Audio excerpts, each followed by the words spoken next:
All right, everybody, welcome back to Vaughn Vibes. Today we're diving deep into a really interesting SQL injection vulnerability. It's in PostgreSQL. Yeah, this one's pretty juicy. Yeah, it's making some waves.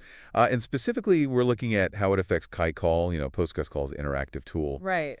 And, I know you guys out there listening, you're all security pros, you know your stuff, you've heard it all before, MITRE ATT and CK, kill chains, zero-day exploits, all that. Right. So today, we're not going to bore you with the basics. We're going straight to the heart of the matter. We're dissecting this vulnerability, understanding its nuances, and figuring out what it means for all of us on the front lines. And to help me do that, I've got an expert in database security here with us today. Welcome to the show. Thanks for having me. Happy to be here. So let's set the stage here. This vulnerability is tracked as CVE-2025-1094. It was actually unearthed by the folks over at Rapid7, the security research teams. Yeah, those guys are good. Yeah, and what's crazy is they stumbled upon it while they were looking into a completely different exploit in BeyondTrust products. Oh, wow. So this high-severity was already out there in the wild, wreaking havoc before anyone even knew about it. So it's basically a 0-day being exploited. Exactly, and I know our listeners understand how dangerous that is, so I want to turn to you. Can you break down exactly how this vulnerability works? What makes it so unique? So CVE 2025-1094, it's a bit sneaky. It exploits quirk in the way PostgreSQL handles certain characters, specifically invalid UTF-8 characters. Okay. You see, the system have these escape routines, right, to sanitize input, prevent malicious code injection, but these routines, they don't fully account for these invalid UTF-8 characters. So attackers, they can kind of slip in malicious code disguised as these characters, bypass the checks. Ah, so it's like a secret code almost. Yeah, you could think of it that way. The system sees these characters and doesn't recognize them as dangerous, so it lets them through. And that's where the real trouble starts, right? Because we're not just talking about some data leakage here. This vulnerability is a lot more serious. Oh yeah, much more serious. We're talking about arbitrary code execution, or ACE. ACE. Yeah, ACE.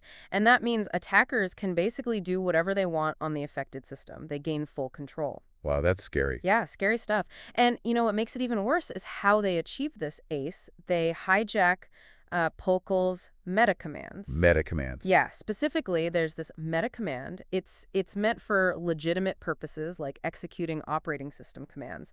But in the wrong hands, it becomes a powerful tool for attackers. They can use it to install malware, steal data, you name it. So it's like giving attackers the keys to the kingdom. Exactly. And as you mentioned earlier, this vulnerability was linked to that BeyondTrust issue. Right, right. Remember CVE 2024-1093-56? BeyondTrust patched their vulnerability back in December 2024. Right, so they took care of their part.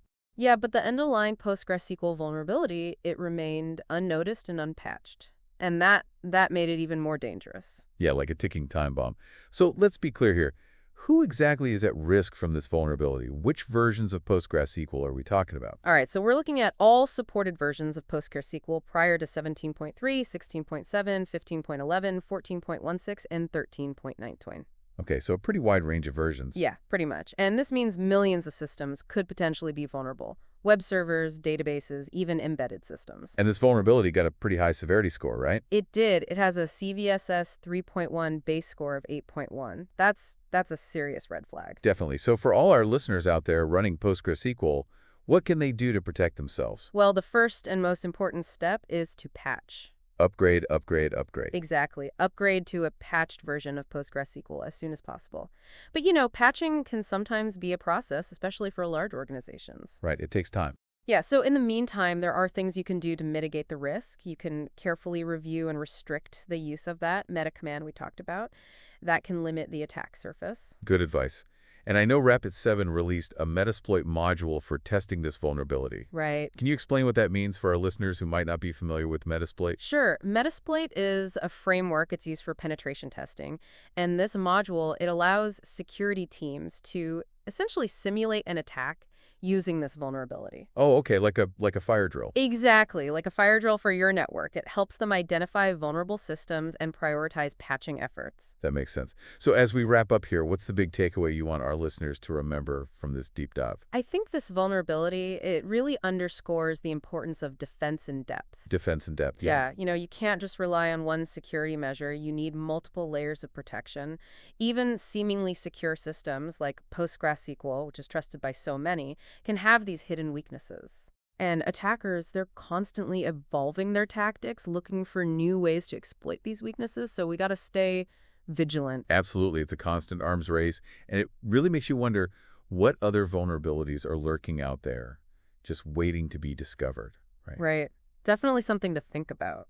Well, thanks for joining us and breaking all of this down for us. This was really insightful. Happy to help. Always a pleasure to talk about this stuff. And to all our listeners out there, stay safe, stay patched, and we'll catch you on the next deep dive.